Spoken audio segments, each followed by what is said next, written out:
नमस्कार, इस खास बुलेटिन में आपका स्वागत है। मैं हूं रुचि शर्मा।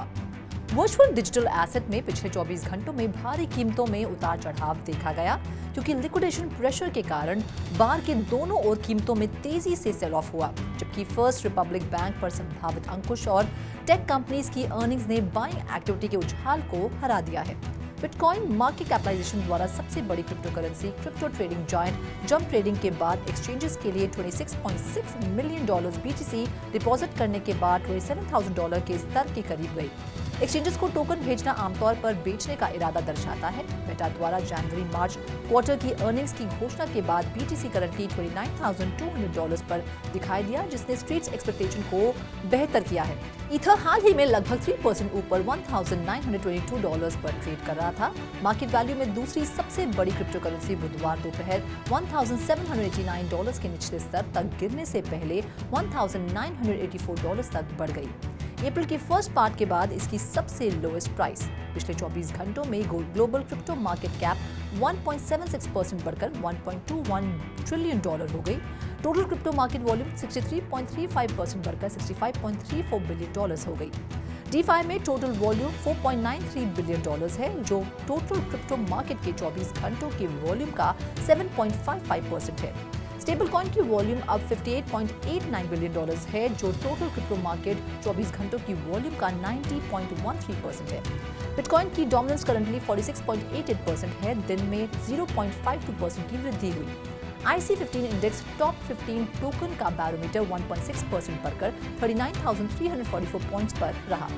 इस बीच कॉइनग्लास के डेटा के अनुसार पिछले 24 घंटों में ट्रेडर्स को लिक्विडेशन से $310 मिलियन का नुकसान हुआ है, क्योंकि क्रिप्टो प्राइसेस में वाइल्ड स्विंग ने लॉन्ग और शॉर्ट दोनों पोजीशंस को समाप्त कर दिया है। ब्लॉकचेन डेटा के अनुसार इथेरियम ब्लॉकचेन स्केलिंग आर्बिट्रम ने मंगलवार को नेटवर्क पर निर्मित प्रोजेक्ट्स के लिए ARB टोकन में $120 मिलियन से ज्यादा का डिस्ट्रीब्यूशन पूरा किया। आर्बिट्रम ने मार्च में अपनी नेटवर्क एक्टिविटी और वॉलेट काउंट के आधार पर 625 ARB से लेकर 10,000 ARB तक की अमाउंट में अलग अलग यूजर्स को टोकन इशू किए और एयर ड्रॉप किए। एयर ड्रॉप तब होते हैं जब क्रिप्टो करेंसी प्रोजेक्ट्स का अडॉप्शन बढ़ाने के लिए अपनी कम्युनिटीज को फ्री टोकन्स डिस्ट्रीब्यूट करती है। जो यूजर्स अक्सर नए और मौजूदा प्लेटफॉर्म्स के साथ इंटरैक्ट करते हैं, उन्हें एयर ड्रॉप प्राप्त करने की अधिक संभावना होती है, क्योंकि बड़े एयर ड्रॉप्स प्रभावी रूप से फ्री मनी में हजारों डॉलर पा सकते हैं। इसीलिए एयर ड्रॉप फार्मिंग का नैरेटिव सामने आया है। आर्बिट्रम नेटवर्क पर बिल्ड प्रोजेक्ट्स जैसे कि परपेचुअल ट्रेडिंग प्रोटोकॉल JMX और टोकन लॉन्चपैड गेमलॉट एयर ड्रॉप के लिए एलिजिबल है। पिछले हफ्ते सोलाना ब्लॉकचेन में प्रोटोकॉल के सक्सेसफुल माइग्रेशन के बाद पिछले 24 घंटों में हीलियम के न्यूली इशूड IoT टोकन में 370% से ज्यादा की वृद्धि हुई है। IoT हीलियम के इंटरनेट ऑफ थिंग्स नेटवर्क का प्रोटोकॉल टोकन है और ये हीलियम के हॉटस्पॉट से माइन किया जाता है, जो IoT नेटवर्क को शक्ति प्रदान करने वाला हार्डवेयर इंफ्रास्ट्रक्चर है। टोकन हमेशा हीलियम नेटवर्क के HNT टोकन द्वारा समर्थित होने और ट्रेजरी स्वैप कॉन्ट्रैक्ट द्वारा एल्गोरिथमिकली निर्धारित रिडेम्पशन रेट के साथ किसी भी समय HNT में कन्वर्ट किया जा सकता है। सोलाना के ब्लॉक एक्सप्लोरर के अनुसार सर्कुलेशन में लगभग 6 बिलियन टोकन हैं, जिसका मैक्सिमम टोकन सप्लाई 200 बिलियन है। सोलाना स्थित DeFi प्रोटोकॉल कमीनो फाइनेंस ने 2 हीलियम वॉल्स खोलने की घोषणा की, जहां इन्वेस्टर्स यील्ड के लिए अपने IoT और HNT टोकन को स्टेक कर सकते हैं। 26 अप्रैल की घोषणा के अनुसार US डॉलर कॉइन के निर्माता सर्कल ने एक मेननेट प्रोटोकॉल लॉन्च किया है, जो यूजर्स को इथेरियम और अवलांच के बीच USDC को ट्रांसफर करने की अनुमति देता है। अवलांच यूजर्स जिनके पास इथेरियम पर USDC था, उन्हें पहले अपने कॉइन्स सर्कल पार्टनर के साथ डिपॉजिट करने थे या अपने USDC को एक नेटवर्क से दूसरे नेटवर्क में ट्रांसफर करने के लिए थर्ड पार्टी ब्रिज का इस्तेमाल करना था। USDC ब्रिज के लिए ये आवश्यकता नए क्रॉस चेन ट्रांसफर प्रोटोकॉल द्वारा समाप्त हो गई है। टीम ने घोषणा में कहा कि उससे उम्मीद है कि CCTP Web3 इकोसिस्टम में फ्रैगमेंटेशन की समस्या को हल करेगा। करंटली USDC के कई अनऑफिशियल वर्जन कई नेटवर्क्स पर अवलंबित हैं, जिसमें से ज्यादातर एक नेटवर्क पर टोकन के दूसरे नेटवर्क पर होने का परिणाम है। अब जबकि कॉइन्स को एक नेटवर्क से दूसरे नेटवर्क में ट्रांसफर करने का एक आधिकारिक तरीका है, टीम को उम्मीद है कि इन अनऑफिशियल कॉपीज का इस्तेमाल धीरे धीरे कम हो जाएगा, जिससे टोकन का इस्तेमाल करने में कम कंफ्यूजन होगा। टीम ने कहा कि seller, hyperplane, layer 0, Li.fi, MetaMask, wormhole और अन्य सहित कई सबसे बड़े क्रॉस चेन प्रोटोकॉल ने पहले ही CCTP का उपयोग करने का संकल्प लिया है।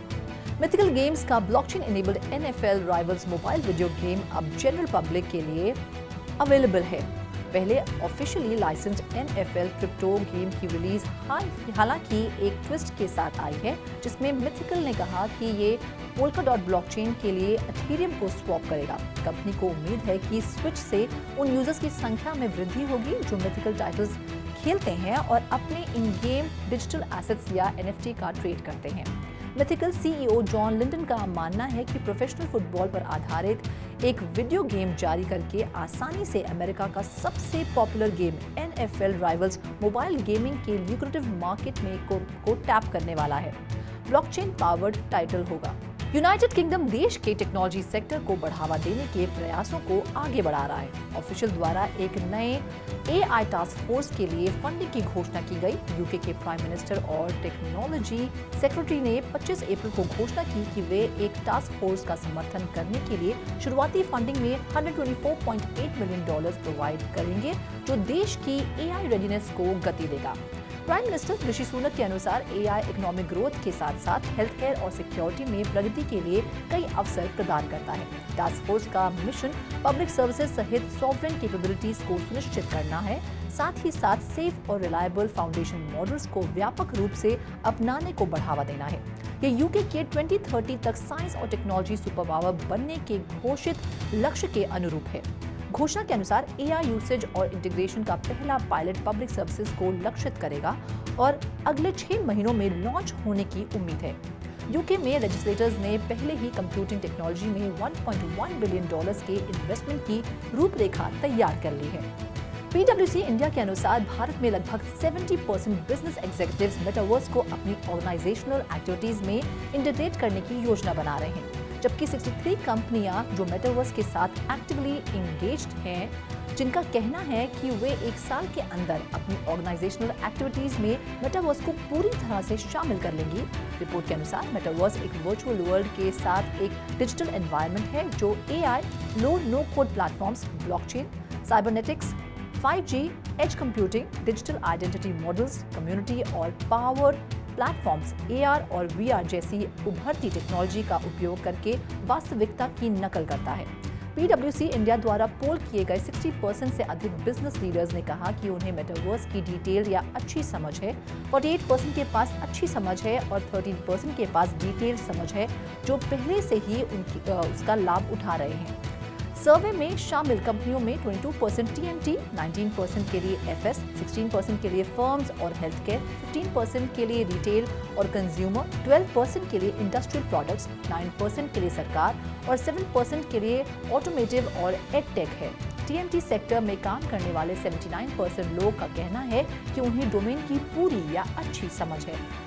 26 अप्रैल को Austrian cooperative banking company RLB एनवीन ने क्रिप्टो इंडस्ट्री में अपनी सर्विसेज को एक्सपैंड करने की अपनी योजना का खुलासा किया।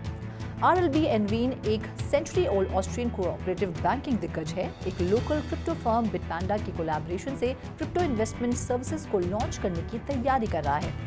आज की गई एक जॉइंट अनाउंसमेंट के अनुसार RLB एनवीन सर्विस ऑफरिंग्स के रूप में बिटपैंडा के सॉफ्टवेयर के माध्यम से अपने कस्टमर्स को क्रिप्टो करेंसी की एक विस्तृत श्रृंखला पेश करने का इरादा रखता है। Crypto investment stocks, ETFs, precious metals और कमोडिटीज के लिए इन्वेस्टमेंट सर्विसेज के साथ उपलब्ध होगा। बिटपैंडा के साथ पार्टनरशिप का उद्देश्य प्रोडक्ट ऑफरिंग को एक इनोवेटिव, सिक्योर कंपोनेंट के साथ विस्तारित करना है, जिससे सभी कस्टमर्स आसानी से वेल्थ एक्यूमुलेट कर सकेंगे। नए प्रोजेक्ट्स का उद्देश्य बैंक के कस्टमर्स को अवेलेबल कैपिटल की मात्रा की परवाह किए बिना कई एसेट्स में इन्वेस्ट करने की अनुमति देना है, जो कि एक यूरो के रूप में इन्वेस्टमेंट को कम करने में सक्षम बनाता है। वर्टेक्स डिसेंट्रलाइज्ड एक्सचेंज के स्पॉट और डेरिवेटिव ट्रेडिंग के लिए आर्बिट्रम पर लाइव हो गया है, जो इथेरियम ब्लॉकचेन के ऊपर बनाया गया एक पॉपुलर नेटवर्क है। वर्टेक्स एक डिसेंट्रलाइज्ड सेल्फ कस्टोडियल एक्सचेंज है जो on chain automotive market maker के टॉप पर एक ऑफ चेन ऑर्डर बुक को जोड़ती है। Chain street Dexterity Capital, Hudson River Trading, GSR, Collab Plus Currency, JST Capital, Big Brian और Lunatic Capital फर्म के शुरुआती इन्वेस्टर्स में से हैं, जिसके ऑफिसेज सिंगापुर और केमन आइलैंड्स में हैं। आर्बिट्रम पर वर्टेक्स का निर्माण और ऑर्डर बुक के लिए एक ऑफ चेन सीक्वेंसर का उपयोग करने से वेन्यू को प्रति सेकंड 10,000 और 15,000 ट्रांजैक्शन के बीच प्रोसेस करने की अनुमति मिली है। 10 से 30 मिलीसेकंड में ऑर्डर का मिलान करने की क्षमता के साथ एक स्पीड जो राइवल्स करते हैं और लीडिंग सेंट्रलाइज्ड वेन्यू से अधिक है। ग्लोबिक्स के लिक्विडेटर्स ने मिसिंग फंड्स में $43 मिलियन की खोज में उनकी सहायता करने के लिए एक अदालती आदेश प्राप्त किया है। गिब्राल्टर कोर्ट ने आदेश दिया कि डाउन किए गए क्रिप्टो प्लेटफॉर्म से जुड़ी डिजिटल एसेट को फ्रीज कर दिया जाए। उन्हें लिक्विडेटर्स के साथ कस्टमर इंफॉर्मेशन भी साझा करनी चाहिए। कोर्ट के आदेश से गिब्राल्टर की क्रिप्टो एम्बिशन को खतरा है। फाइनेंशियल टाइम्स के अनुसार गिब्राल्टर कोर्ट के नवीनतम आदेश में क्रिप्टो.com, बिटस्टैम्प और क्रैकिंग जैसे क्रिप्टो एक्सचेंजेस को ग्लोबिक्स और उनके कोलैब से जुड़े कुछ क्रिप्टो वॉलेट के होल्डर्स की पहचान प्रकट करने की आवश्यकता है। स्थिति से परिचित एक सोर्स के अनुसार कोर्ट के आदेशों का उद्देश्य इंसॉल्वेंसी लॉयर्स को मिसिंग $43 मिलियन की खोज में सहायता करना है। इस महीने की शुरुआत में अदालत ने गिब्राल्टर का पहला क्रिप्टो एसेट इंजंक्शन जारी किया, जिसने दुनिया के सबसे बड़े क्रिप्टो एक्सचेंज बाइनेंस को ग्लोबिक्स से जुड़े वॉलेट से एसेट ट्रांसफर करने के प्रयासों को रोकने का आदेश दिया। इस खास बुलेटिन में फिलहाल इतना ही। आप देखते रहिए 3 TV.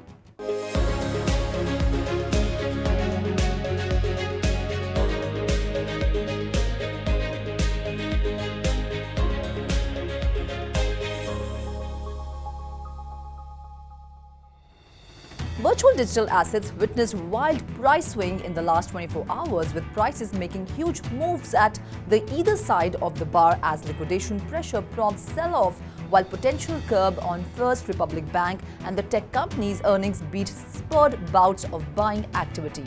Bitcoin, the largest cryptocurrency by market capitalization, slumped towards $27,000 mark after crypto trading giant Jump Trading deposited $26.6 million of BTC to exchanges. Sending tokens to exchanges usually indicates an intention to sell.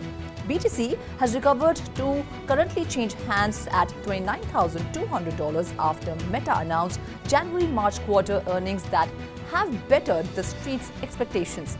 Ether was recently trading at $1,922, up nearly 3%. The second largest crypto in market value soared as high as $1,984 before dipping to a low of $1,789 Wednesday afternoon, its lowest price since the first part of April. The global crypto market cap increased 1.76% to $1.21 trillion over the last 24 hours.